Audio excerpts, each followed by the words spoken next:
Fala pessoal, como vocês estão? Hoje é dia de testar outros sons, não é mesmo? Fazendo uma referência aí à música de Arrigo Barnabé. Vejam bem, esse é um tema que eu não espero que muita gente se interesse, mas até aí o interessante é a gente explorar tudo, não é mesmo? Espero que se interessem sim, porque ele é um tema que, ao primeiro olhar, surge como algo talvez desnecessário, ou talvez que vá muito longe, mas na verdade não. Ele é um tema importante, muito importante no que diz respeito a uma discussão que é fundamental, que é a discussão de indústria cultural.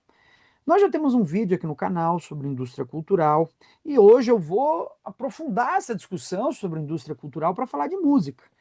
Com base nesse texto, principalmente, né, Filosofia da Nova Música, do Adorno. Mas claro que existem outros livros, como o Compilado da Indústria Cultural, foi lançado pela Unesp, os textos do Adorno aqui no Brasil, Dialética do Esclarecimento, do Adorno com Horkheimer, por aí vai.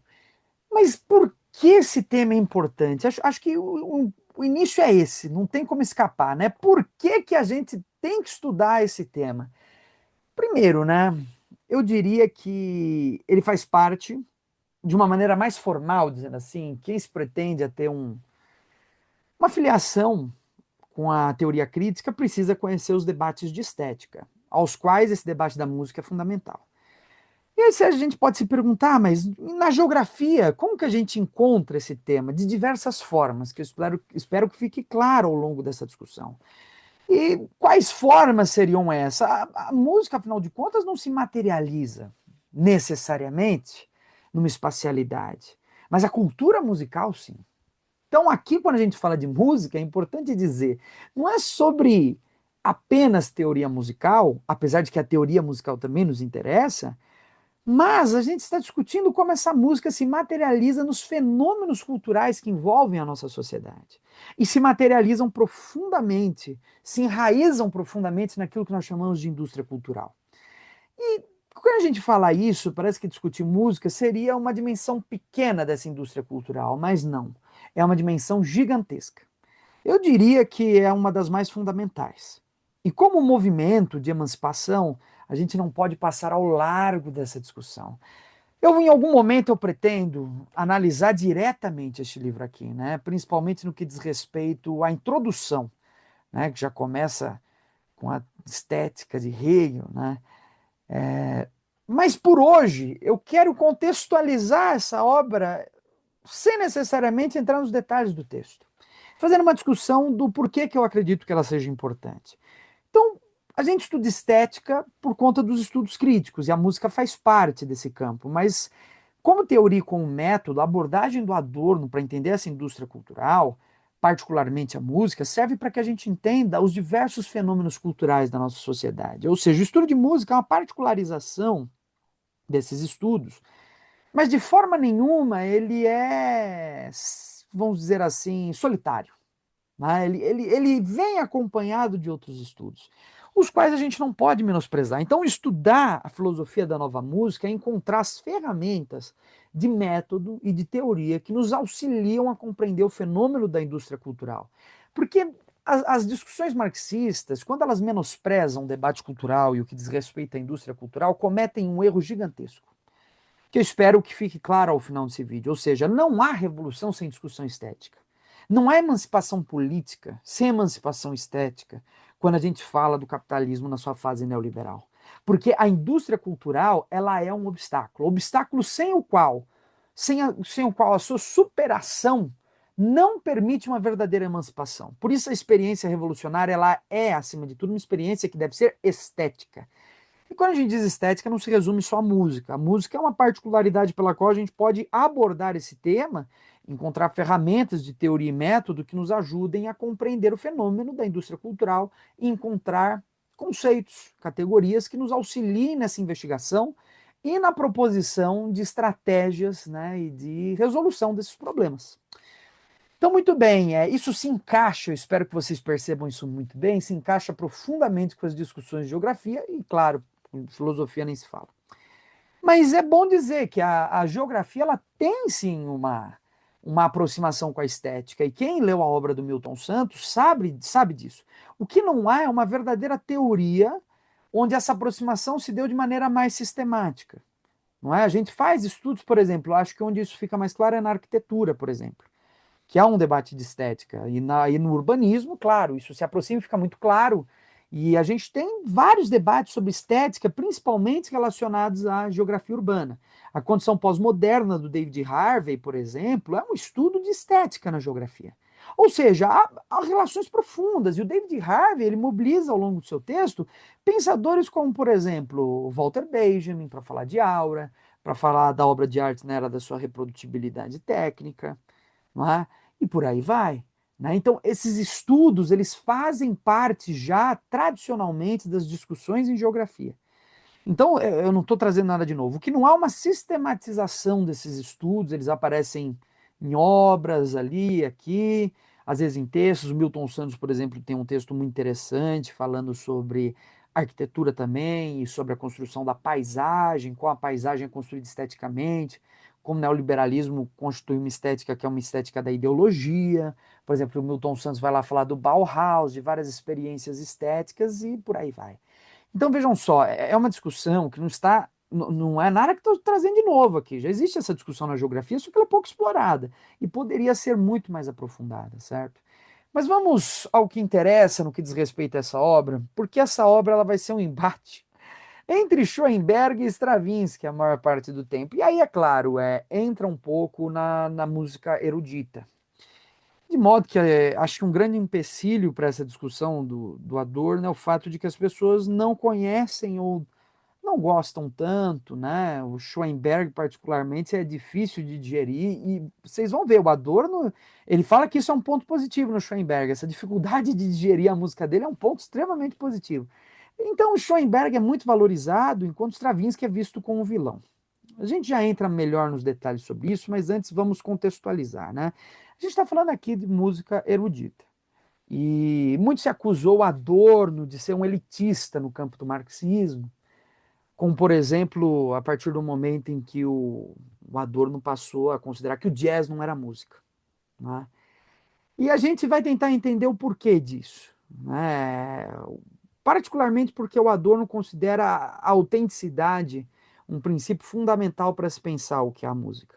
Então, essa autenticidade é fundamental na nossa discussão.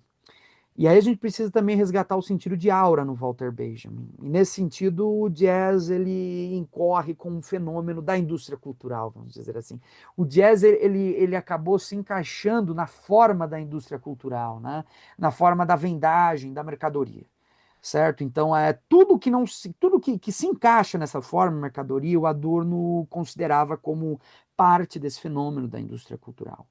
Naturalmente, por isso que uma música de difícil digestão era considerada música por ele, porque essa má digestão da música só poderia vir de uma música que não fosse mercantilizável, né? Enfim, então entra um pouco essa questão. Também a gente tem que tomar cuidado, né, para que a gente não crie aspectos muito rígidos nessa análise, né? O próprio Adorno, a gente percebe na leitura da obra, é uma questão que surge, por exemplo, como a gente colocar os limites entre autenticidade e mercadoria, né? O próprio Adorno vai dizer, bom, nessa sociedade talvez seja impossível dizer a respeito de uma experiência estética que não foi nenhum por cento tocada pela forma mercadoria. Então, quer dizer, essas experiências estéticas, elas são amplamente influenciadas pela forma mercadoria, elas fazem parte do capitalismo, então elas sofrem esse processo de reificação, mesmo quando se pretendem estar contra esse processo. Então é difícil, né? Entra um primeiro impasse. O jazz não é, né? E o Schoenberg é considerado arte e música. Agora, quais os limites, né? Quer dizer que o jazz é 100% mercadoria e o Schoenberg é 100% arte? Então, assim, é um problema. A gente tem que encontrar os limites entre essas coisas. Existe um limite entre essas experiências. Pode ser que a forma mercadoria tenha alguma autenticidade, né? Se bem que talvez esse termo autenticidade não se aplicasse, né? Talvez em um aspecto ou outro da música, mas não na sua totalidade, né? A autenticidade ela não tem a forma mercadoria. Ela não pode exigir isso, certo?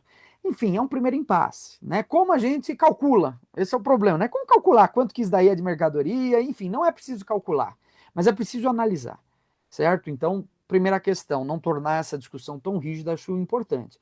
Segunda questão, ele foi durante muito tempo tomado como elitista justamente por isso, por considerar esses fenômenos de massa como fenômenos da indústria cultural e que, portanto, o que é considerado arte é Schoenberg, música erudita, música que é inacessível a, vamos dizer assim, a compreensão de certas camadas que não estão acostumadas a esse tipo de música.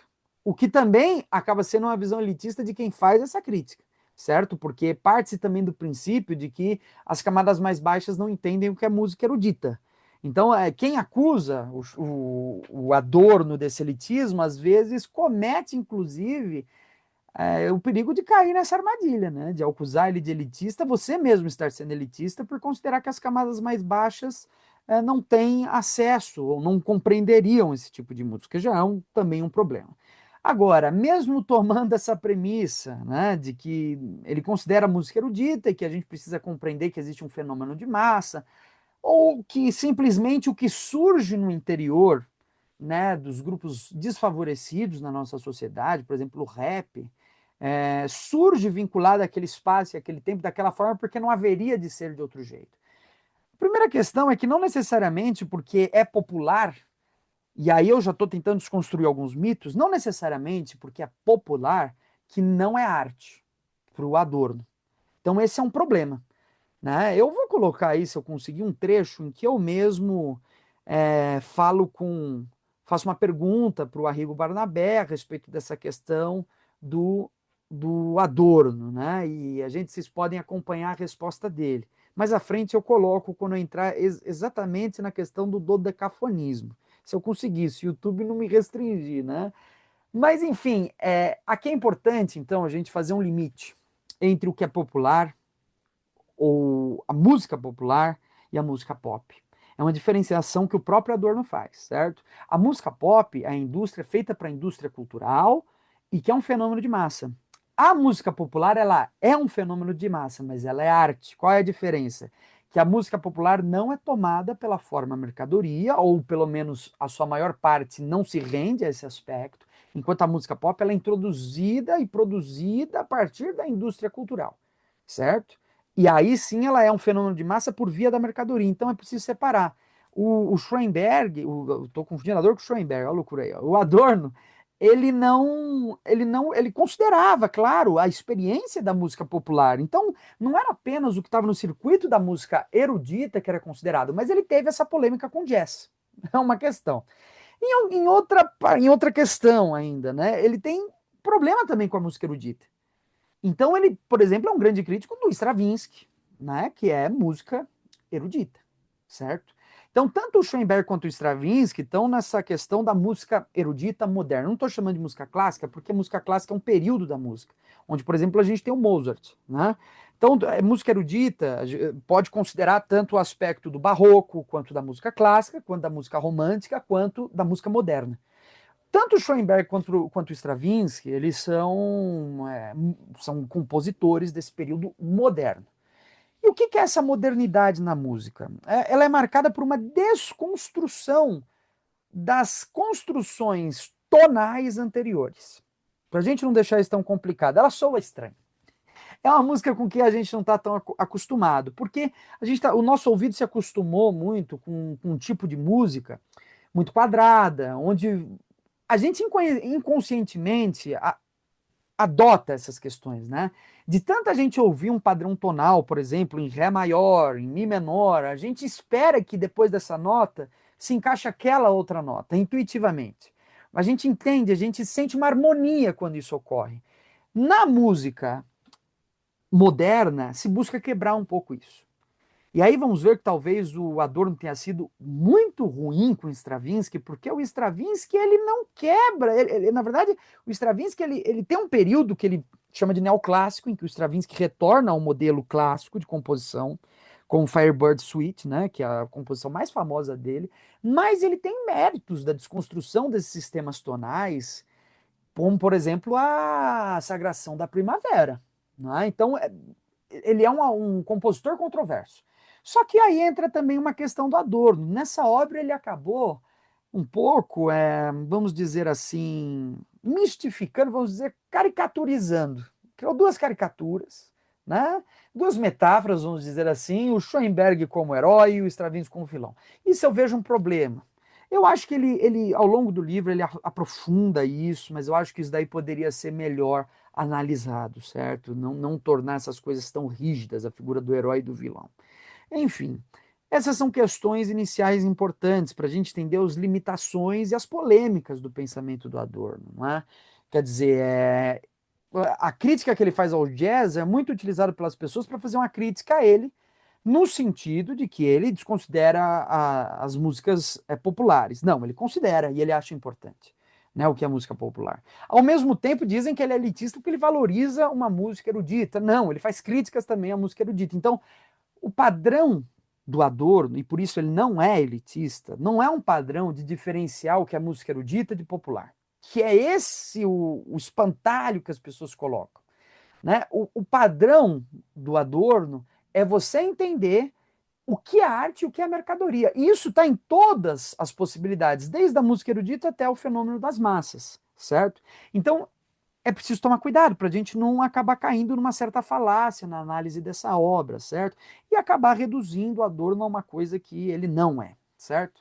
Então, para a gente começar a entender, vamos começar pelo Schoenberg. Então, hoje eu quero falar, tentar de alguma forma comparar o Schoenberg e o Stravinsky, e a partir dessa análise, encontrar possíveis questões de teoria e método. Vejam só, eu não vou ficar analisando as obras e as composições, uma vez ou outra até vou chegar nisso, mas o foco aqui é a gente entender a teoria e o método e como a indústria cultural funciona. Então não é uma questão da gente ficar discutindo, Stravinsky, Adorno, que seria uma discussão, vamos dizer, mais voltada para a música. Aqui eu estou tentando pensar na sociologia da música, uma filosofia da música. Então é outra questão, a gente não vai, né, ficar escutando as obras, mas tem obras maravilhosas. É difícil de escutar o Schoenberg, e a gente já vai entender o porquê, mas ele tem obras maravilhosas. Pierrot Lunaire, né, muito maravilhoso, né? Ele tem a das Valquírias. Agora, o mais maravilhoso de todo o Schoenberg é necessariamente, para mim, as três peças de piano. São três peças solos e são elas, as três peças de piano que iniciam, vamos dizer assim, para alguns, né? Alguns colocam que foi Stravinsky que começou a música moderna, mas quem começou de fato com a questão da música tonal e atonal e sistematizou isso, talvez seja no momento em que o Schoenberg publica as três peças de piano. Né? Escutem. Então usem a oportunidade agora para vocês irem lá escutar as três peças para piano, né? Escutem no Spotify, que é uma experiência muito interessante, mas escutem com os ouvidos liberados, porque vocês vão sentir uma dificuldade, né? Se forcem a sair um pouco da indústria cultural e escutar algo que não seja exatamente o que você está esperando. Muito bem, então o Schoenberg, ele, pro Adorno, ele traz essa questão do espírito musical do seu tempo. Uma ruptura com a tradição tonal.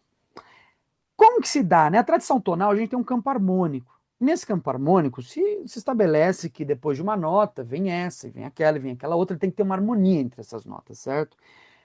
O que é a ruptura, então, com esse sistema tonal? O tonal vem de tom. As músicas têm um tom, Ré maior, Mi menor, enfim, a gente nem precisa entender isso profundamente para entender o que está sendo colocado aqui.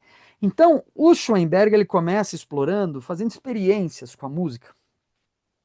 E o atonalismo é uma primeira experiência, quer dizer, tocar as notas livremente, sem ficar preso ao sistema tonal. Ou seja, não há necessidade de que essa nota venha depois da outra. O que importa é a fruição do artista com o seu instrumento. Ou seja, eu posso tocar o que eu quiser, da maneira que eu quiser, nos ritmos que eu quiser.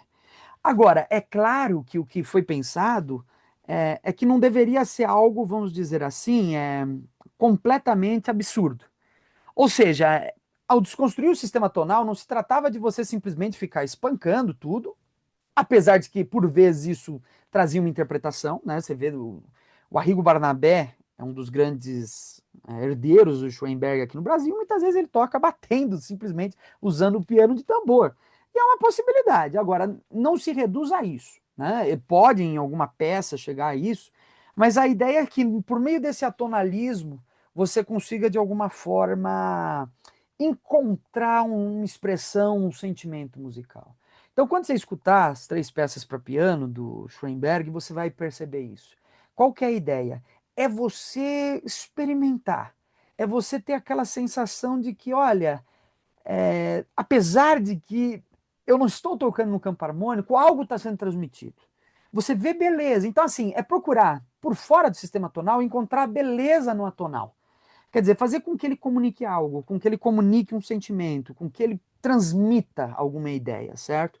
Então não se tratava simplesmente de desconstruir totalmente, era uma desconstrução que se tratava de uma busca. Daí, claro, para o Adorno surgir como uma antítese. Né? Não é um hegeliano safado, né? É um hegeliano. O que ele está vendo ali? Está falando, você tem a música tonal, ela é a tese. O que é a música tonal? A antítese. Né? A tese está lá, a antítese está lá destruindo. Qual que será a síntese? Né? Ou seja, ele vê como o espírito musical do seu tempo porque é uma procura por uma síntese superior. E nesse sentido, o atonalismo, esse ato de você tocar o instrumento sem se preocupar com o sistema tonal, como é essa música que nós tivemos aí no início do vídeo, Outros Sons, do Arrigo, é uma tentativa de você desconstruir essa música. Então aquilo é atonalismo.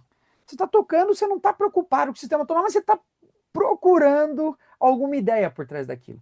E por que ela é antítese? Ela representa esse estágio do capitalismo marcado pela contradição, marcado pela crítica à indústria cultural. A indústria cultural, ela busca produzir tudo a partir de uma harmonia. Vamos colocar em termos mais hegelianos. Né? A indústria cultural é uma indústria da positividade.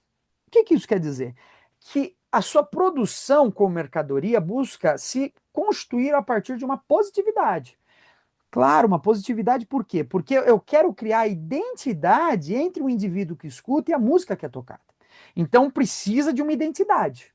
Né? Aquele indivíduo ele precisa se identificar com aquela música. Para que ele se identifique, é preciso que alguns fenômenos ocorram. Por exemplo, a banalização, a repetição. Banalização é repetição. Quer dizer, você repete as fórmulas que deram certo. Por isso que a música sertaneja da indústria cultural, mais conhecida como sertanejo universitário, repete um padrão inesgotável, né? Tanto nos temas, no que é cantado, quanto no sistema de acordes. O sistema de acordes mais comum é Si menor, Ré maior, Mi maior, Fá sustenido maior. Ou seja, essa repetição interminável, e você escuta isso em várias músicas. Então, isso é característico da banalização, as coisas se repetem. Aí a gente tem também a questão da mediocrização, do tornar um gosto médio. As pessoas começam, todas elas, a ter um gosto médio. Isso é elemento de positividade. Todos se identificam com o que aquela indústria cultural está produzindo, né? Então, isso é positividade. Eu começo a me identificar com aquilo de tanto ouvir, de tanto repetir. Eu me acostumo. E é claro que essa mediocridade também vem do fato de que eu torno as coisas muito mais simples. Ocorre também uma simplificação da música. Aí o Adorno, por exemplo, nos seus escritos sobre indústria cultural, tem um texto chamado A Regressão do Ouvido Musical. Claro, a gente regrediu, a gente não consegue mais se sentar e ouvir uma música. Se ela soar um pouco diferente daquilo que nós esperamos, nós passamos ela. E olha que muitas, quando soam do jeito que nós esperamos, nós também não aguentamos mais. Aí um outro sintoma, o tédio. Mediocrização, banalização, simplificação, tédio, sintomas de uma indústria cultural. Por isso a revolução não se realiza sem uma revolução estética, porque a indústria cultural ela está na base da construção desse sentimento de inanição, de não conseguir fazer as coisas. A revolução ela tem que ser uma revolução também cultural. E aqui não tem nada de elitista. Eu não estou falando que é para todo mundo sair escutando Schoenberg. Por isso que o que eu disse que é importante aqui é o método. E não a discussão sobre o Schoenberg necessariamente. Mas o método é importante. Porque o que o Adorno está dizendo aqui? Ó, tudo isso daqui cultiva uma vida empobrecida. O capitalismo ele não só empobreceu as pessoas no seu sentido material, ela empobreceu as pessoas no seu sentido cultural. A cultura morreu. As pessoas não têm paciência mais para a cultura. As pessoas só conseguem agora administrar o tédio da indústria cultural. E aí entra um outro conceito do Adorno, o conceito de catarse, né, da indústria cultural. Ou seja, o que é feito é sempre feito com a intenção, e isso ele tira do Aristóteles, da poética do Aristóteles, a ideia de catarse, é sempre feito com a intenção de te causar uma espécie, vamos dizer assim, de conforto que você consome, para aliviar algum sentimento, uma anestesia. Mais ou menos isso, né? Como que o Aristóteles discutia isso? Você vai ao teatro, no teatro grego, e quando você chega no teatro grego, você vai assistir uma tragédia. E nessa tragédia, alguém morre. Você tem um alívio, sua vida está tão desinteressante, né? Então você vai assistir uma tragédia, o pessoal morre. Ai, como a coisa foi incrível hoje, uma pessoa morreu, olha o relato, eu me sinto envolvido com aquilo. Aí entre os filmes, por exemplo, mais do que necessariamente as músicas, mas as músicas também, porque as músicas vêm com um conteúdo não reflexivo. Então é feita para te deixar imbecilizado.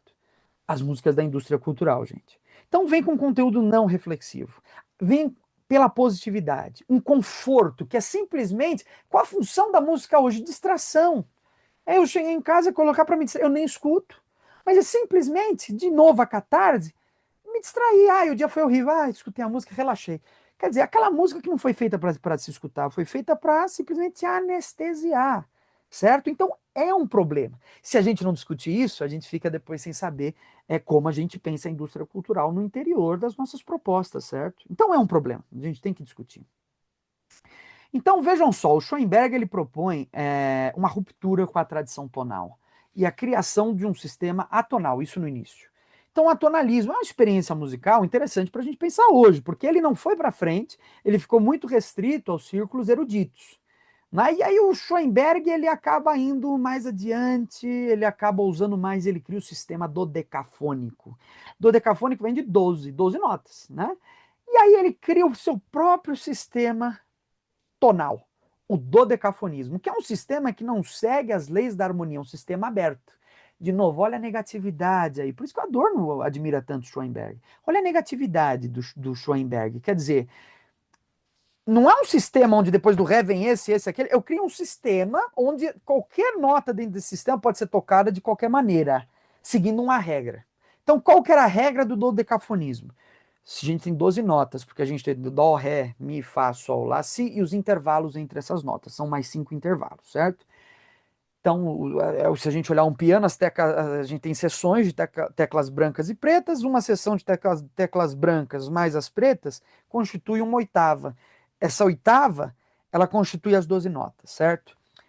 Então, o que você tinha que fazer? Tocar essas 12 notas sem repeti-las, com uma condição. Poderia repetir se eu tivesse acabado de tocar, ou seja, eu tocava Dó, Ré, Mi, Fá, Sol, Lá, Si, mais os intervalos. Se eu fizer isso, eu estou dentro do sistema dodecafônico. Da mesma forma, eu posso tocar Dó, Dó, Dó, Ré, Mi, Fá, Sol, Sol, Lá. Quer dizer, na sequência é permitido você tocar duas vezes, mas você não pode voltar para essa nota que você já tocou. Ou seja, é um campo um sistema tonal aberto. Eu posso tocar da maneira que eu quiser. Não preciso seguir essa ordem. Eu posso começar Mi, Lá, Sol, Sol, Ré, Si, enfim. Acho que vocês já entenderam. Então, a ideia é que você pudesse tocar num campo tonal que fosse um campo tonal, vamos dizer, aberto. E soaria mais ou menos dessa forma. Vejam aí.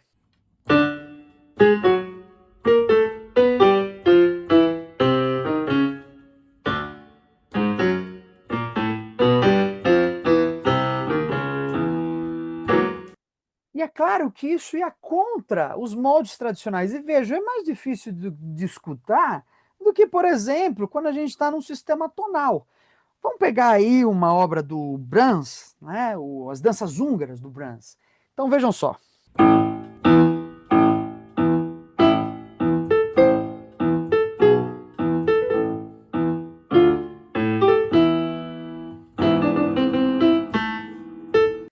Então vejam, a criação desse atonalismo diz respeito, né, a um processo de você incorporar negatividade na música. Isso veio no Brasil de diversas formas, não é? E aí, por exemplo, a gente tem o Arrigo Barnabé, que é um seguidor do Schoenberg, né? A gente vê a obra do Arrigo muito marcada pelas influências do Schoenberg, com composições dodecafônicas, atonais, né? Com serialismos, né? Você cria uma série de notas, depois você pode inverter essa série, que era algo que, por exemplo, barroco ocorria muito Bach, né? Se inverte a série, depois se inverte mais uma vez, né? E vai invertendo as séries e cria essa série, associa com outra costura, uma série de séries e faz a música. É o que a gente vê, por exemplo, no álbum mais famoso, e aí a recomendação minha que vocês escutem também, o Clara Crocodilo. É um exemplo mais famoso que a gente tem aí de como esse serialismo, atonalismo foi incorporado na música popular brasileira. Isso é música popular, não é música erudita. Então, o Arrigo, ele tem uma importância muito grande no Brasil por incorporar essa negatividade e por também transformar ela numa música popular. Ou seja, o dodecafonismo, o Arrigo está provando ali, ó, o dodecafonismo ou atonalismo, eles não são restritos a círculos de elites intelectuais. Não, ele pode ser um fenômeno de massa, no sentido de ser um fenômeno popular, ele pode ser um fenômeno popular. E vejam só então aí, Clara Crocodilo.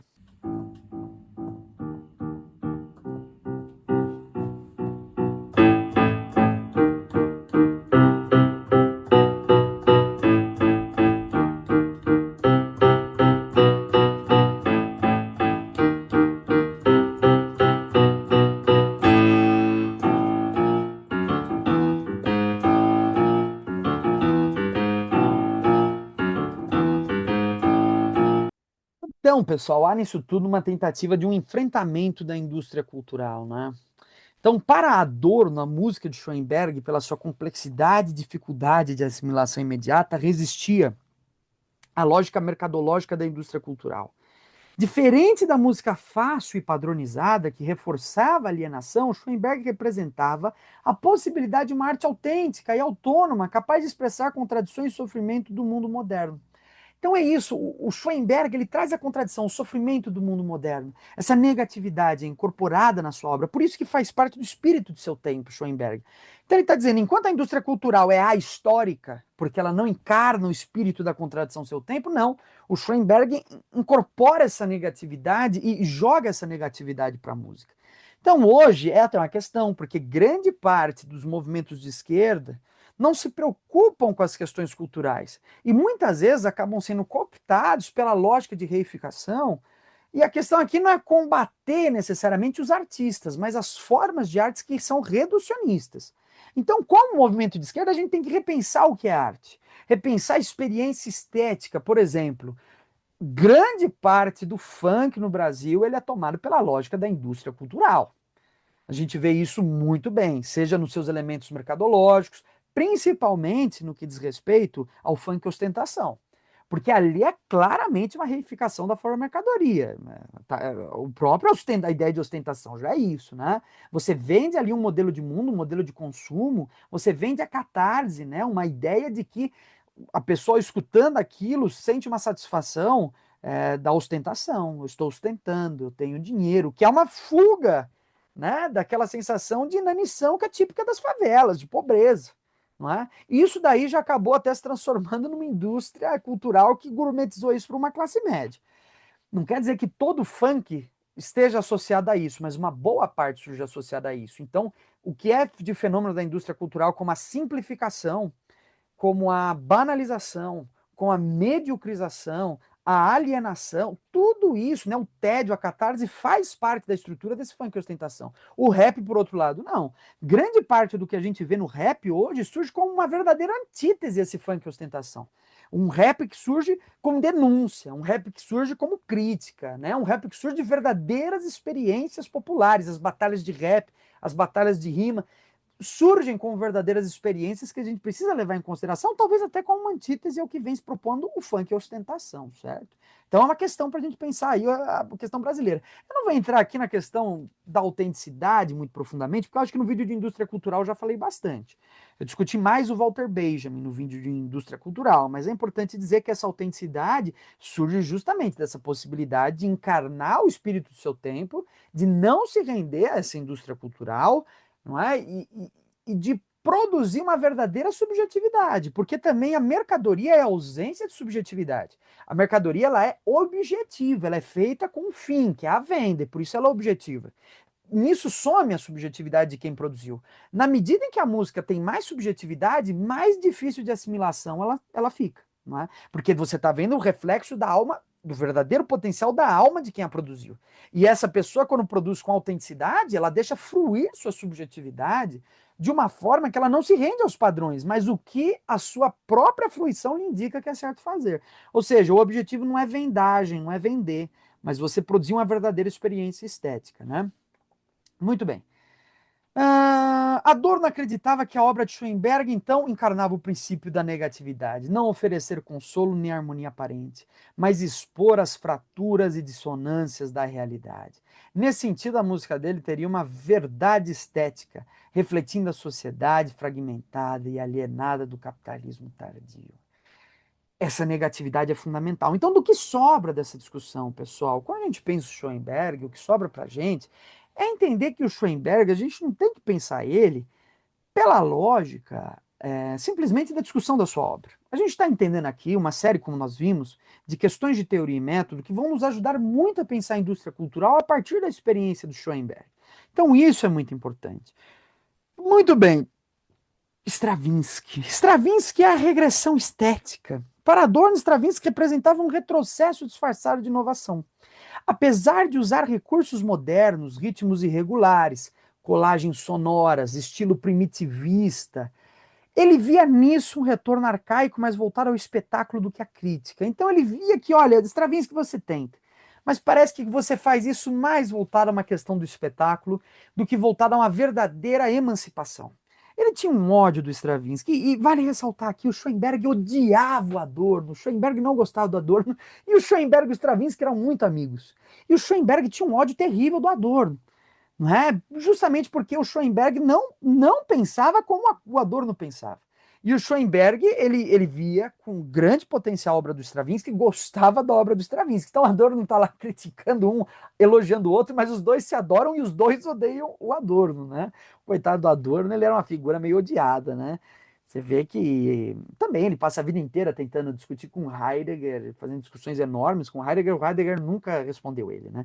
Enfim, e ele bate a cabeça na parede, né? Bater a cabeça na parede até rachar, para a gente lembrar.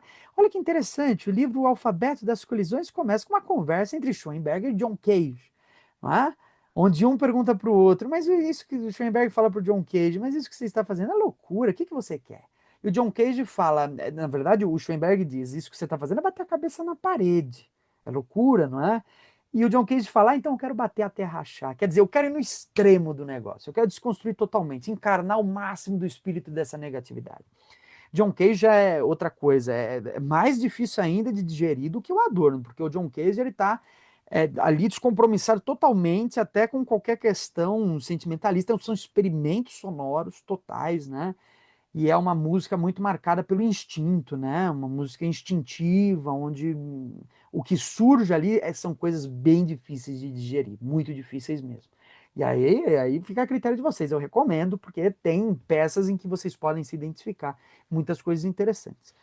Vejam só, então, o Stravinsky, a gente vê ali, como a Adorno falou, existem ritmos irregulares. Então, vejam lá a Sagração da Primavera, quando ela começa. Quer dizer, é uma coisa irregular, uma coisa que você tem dificuldade até de acompanhar. Não é? Então, a Sagração da Primavera do Stravinsky, né? O estilo primitivista. Então, a Sagração da Primavera é falando de um ritual pagão. A gente também tem Lesnos, né? Que é também falando de um casamento pagão. Então, volta. Só que para o Adorno isso daí é uma coisa primitiva, quer dizer, esse primitivismo é mais para o espetáculo.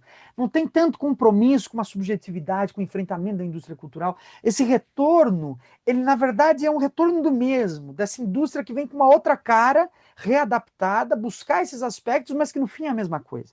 E o Schoenberg não, a coisa é diferente. Também é interessante que vocês acham no Spotify as composições do Adorno. O Adorno fez composições atonais, não sei se ele explorou o dodecafonismo, mas vocês acham as composições do Adorno no Spotify?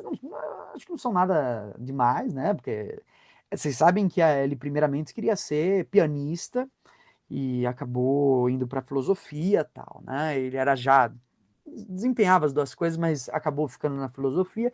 São interessantes, mas não no nível de um Stravinsky, não no nível de um Schoenberg, né? Mas fez coisas muito interessantes, sim, né? E aí eu até deixo aí como recomendação também uma outra obra para vocês pensarem isso, do decafonismo, atonalismo, ou a tradição do Schoenberg, que são as músicas do professor Vladimir Safad. Eles são muito interessantes, muito interessantes. Escutem as músicas, as composições, vocês vão ver que tem uma proposta que se encaminha nesse sentido de incorporar uma negatividade na música. Muito interessante. Também está no Spotify.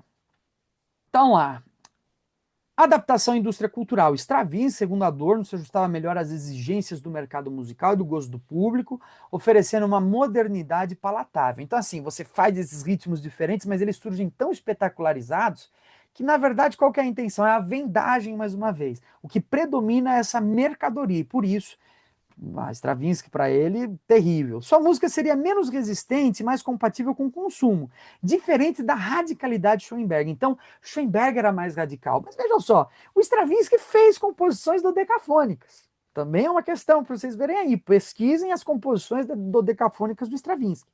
Então, por isso que eu digo, acho que o Adorno pesou um pouco a mão em cultuar um herói, colocar do outro lado um vilão. Eu acho que isso reduziu muito a obra dele. Ele poderia ter discutido de uma maneira mais ampla, né? Acaba sendo um reducionismo na análise. Mas tudo bem, acho que serviu para a gente encontrar teorias e métodos interessantes. Fetichização da forma. Adorno dizia que Stravinsky tratava a música como um objeto fixo, quase fetichizado.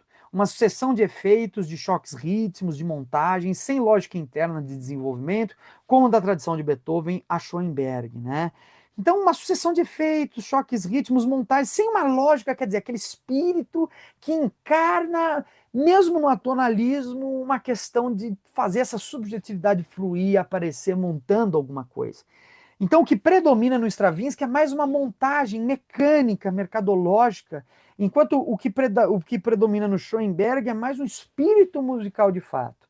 Isso na obra, ele analisa até algumas obras musicais para que isso fique mais claro, mas não é o objetivo da gente entrar aqui. E ele diz que isso seria um sintoma de uma cultura reificada, em que a obra vira mercadoria ou espetáculo.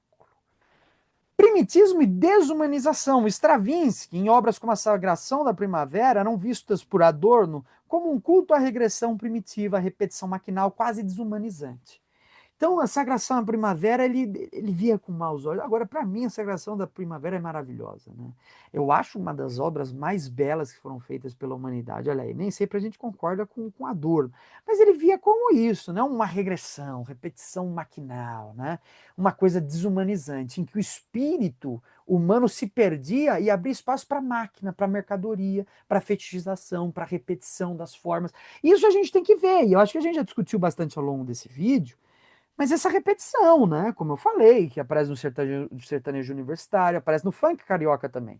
Aquele ritmo repetitivo, cuja repetição é mecânica, né? Que é aquele tan tan tan tan tan tan tan, tan quer dizer, e que faz essa experiência ser colocada como algo desumanizante. E claro, aqui é a visão do Adorno. Por isso, por exemplo, o blues também surge um pouco assim para o Adorno, né? Que era mesma coisa, né? Repetições, a barra de blues é uma repetição enorme. Então, essa questão da repetição aparece como algo desumanizante, quer dizer, essas repetições, elas tiram a personalidade. A inventividade aberta, ela não cai tanto nas repetições. Ela busca sempre explorar novos desafios. Essa negatividade encarnada, ela foge de repetições. Ela não quer ficar se repetindo. Ela quer se propor sempre novos obstáculos, criar novas possibilidades. Essa é a ideia, né? Isso leva, então, ele ligava isso a tendências autoritárias. O indivíduo é esmagado por forças coletivas, ritmos tribais, disciplina rítmica. Então, veja, ele está falando que isso é autoritário da indústria cultural. Isso não só na música, mas no cinema. O mesmo filme, com roteiros repetitivos, não é? A mesma música, com notas e ritmos repetitivos. Isso é autoritário. Isso tem um efeito disciplinante. É para você se disciplinar, para o seu ouvido se acostumar a repetir sempre a mesma coisa, para as telas do cinema te mostrarem sempre a mesma coisa. Você fica disciplinado a ter um gosto mediocrizado. Você não abre a sua experiência de vida, o seu espírito, para receber as influências de coisas que podem ser muito maiores. Problema, né? Você vive numa sociedade que talvez para além da autoridade aqui, o termo correto seria totalitarismo da forma mercadoria. Esse totalitarismo do mercado, ele se infiltra em todas as dimensões da vida social, até na cultura, e reifica todos os seus elementos. Isso é mais do que autoritário, isso é totalitário. Está inserido em tudo. E aí as pessoas, claro, se alienam e vivem fetichizadas, num meio urbano fetichizado, né? No meio rural fetichizado. Quer dizer, transtornadas pela disciplinação do mesmo, do eterno retorno do mesmo, né? Vejam só, eu não estou sendo nietzschiano não, apesar de que pareceu. Contraposição a Schoenberg. Enquanto Schoenberg era o negativo, que expressava o sofrimento da modernidade, a impossibilidade de conciliação, Stravinsky era o positivo, o enganoso, que oferecia uma aparência de novidade, mas na visão de Adorno acabava confirmando a ordem existente. O que fica para a luta revolucionária disso tudo? Primeiro, que a gente não pode se render à indústria cultural. Segundo, que nós temos que procurar meios de emancipação estéticas que não se reduzam à forma mercadoria do capital. E a gente procura. O rap, como eu indiquei, já é uma possibilidade. A música brasileira popular, em grande parte, já é uma possibilidade. Certo? A gente encontra essas formas de resistência. O samba é uma possibilidade. O pagode não. O pagode ele é a reificação do samba, certo? É uma questão interessante, né? Perguntaram para o Zeca Pagodinho. Qual que é a diferença entre samba e pagode? Ninguém sabe explicar isso. Sabe por quê? Porque isso daí é uma questão da indústria cultural. O que diz respeito à diferenciação entre um e outro não é tanto o ritmo. O que diz respeito à diferenciação entre um e outro não é tanto o ritmo, não é tanto. É mais a questão da indústria cultural. O pagode é a reificação do samba. O pagode é a mediocrização, a simplificação, é a questão da regressão do ouvido, a padronização rítmica disciplinante, certo? Que surge não só no modo de se tocar o pagode, como também no que é cantado, que é sempre a mesma coisa, aquela eterna variação da música, do homem que foi traído, da mulher que o deixou, da saudade, certo? A maior parte, vocês podem perceber isso claramente, enquanto o samba não. O samba fala de muita coisa, fala de resistência, fala da Baía de Guanabara, né? Saudades da Guanabara, lá da Bete Carvalho, com Moacir Luz, fala da favela, fala das lutas, né? Enfim, é muito além do pagode. Ninguém soube responder isso porque a diferença não é exatamente encarnada unicamente no ritmo, apesar de que isso aparece, mas aparece pela repetição, pela disciplinação e pela mediocrização, certo? Isso que é o pagode. Então a gente tem que encontrar essas formas de resistir e de falar, não, a gente não pode se render a essa indústria cultural disciplinante, a gente tem que procurar no interior dessa sociedade marcada pela indústria cultural formas estéticas de resistência, certo? Então não se pode emancipar politicamente sem se emancipar esteticamente. É um sério problema hoje, porque isso é pouco pensado. Cabe à geografia reposicionar sua luta cultural e reconhecer esses espaços de resistência não reconhecidos. Uma geografia que possa mapear e possa analisar esses espaços de resistência contra a indústria cultural, que surgem das mais diversas formas. Os espaços, então, são marcados pelas batalhas de rap. Os espaços que são marcados pela forma da contracultura, porque a verdadeira forma de arte na nossa sociedade hoje é a forma de arte da contracultura. É a anti-arte que é a verdadeira arte hoje. E a arte tida como tal é a falsificação da arte, a mercadoria. A geografia pode muito bem contribuir na análise dos espaços onde essa anti-arte e essa arte se encontram, se chocam e fazem da cidade uma zona de conflito entre a mercadoria totalitária e autoritária que se impõe pela arquitetura, pela música, pela paisagem violenta e que surge em contraposição a isso uma estética que seja da contracultura, da anti-arte, da renovação desse espírito, certo? Essa emancipação é dodecafônica? Não. O Adorno esperava que seria a evolução natural da música o dodecafonismo. Não, não é dodecafônica. Não é o dodecafonismo que veio para ficar. Isso é muito claro. Mas é fundamental, como experiência estética, considerá-lo, e ele surge no horizonte de uma discussão que nos orienta para falar: existem outras formas de emancipação. E que se render à indústria cultural é um problema. Pessoal, é isso. Espero que vocês tenham gostado. Esse tema, quando a gente vê da primeira vez, a gente fala, pô, discussão de música, não entendo nada do Stravinsky, não entendo nada do Schoenberg, então não vou ficar aqui, não vou assistir. Eu acho que muita gente vai acabar se conduzindo a isso, mas não. Vejam como essa discussão é fundamental para os nossos debates, para os nossos movimentos sociais e para a geografia. Enquanto Schoenberg e Stravinsky surgem como uma figura, uma metáfora para a gente encontrar métodos e teorias que nos sejam interessantes, que possam melhorar, refinar nossa capacidade de avaliação da sociedade. É isso, pessoal. Até uma próxima. Em meados do século XX, o filósofo Theodor Adorno escreveu um livro onde defendia que o dodecafonismo era o destino natural da música. Na sua opinião, por que isso aconteceu? Não, eu não vou saber teorizar sobre isso, né? Mas eu acho que é uma possibilidade, né? Você vê o Messiaen apontou para outras possibilidades, né? Com a teoria dos modos os modos de... Pô, tem um nome. São escalas, são modos infernais. de 9 sons, sabe? Modos de 10 sons. Sim. Modos de transposição limitada. O Messiaen fez coisas muito interessantes e fez coisas ritmicamente muito interessantes também, sabe? O caminho que o Bartók levou, que era um caminho que tinha alguma coisa a ver com certo nacionalismo, ou pelo menos com folclore, um pouco, também muito interessante. O Stravinsky, né? E o Schoenberg, o dodecafonismo é uma coisa... a impressão que eu tenho é que é muito fácil você ficar sem saída nele. É muito fácil ficar sem saída. Mas ele teve 2 alunos que cada um foi para um lado. O Alban Berg era, como se diz, um romantismo tardio, a gente pode falar isso, que era um expressionismo, mas que tinha uma certa afinidade com o romantismo tardio. E o Webern, que foi para a coisa mais abstrata, que acabou gerando a música eletrônica, mais abstrata mesmo, né? Então, e o Schoenberg, ele grande músico, puta compositor, o dodecafonismo é muito interessante. O Klaus Ogerman falava isso, falou pro Tom Jobim isso, né, que era o futuro da música, do dodecafonismo e tal. Mas eu não sei se é exatamente assim. Eu acho, por exemplo, que as coisas que o Messiaen faz também são muito interessantes. As coisas que o Ligeti faz, o Ligeti é um compositor húngaro que viveu sem contato com ele viveu na esfera da União Soviética. Na Hungria, sem contato com o que se produzia no Ocidente. E conseguiu fazer uma música contemporânea muito interessante, né? Havia esse bloqueio? Existiam coisas que não chegavam, né? Então você não tinha como ouvir. Eu pensei que fosse só no universo pop que isso acontecia. Não, você não tinha como ouvir a música. Era proibido. Que louco, que doideira. Que doideira. E o Ligeti conseguiu desenvolver a partir das coisas do Bartók.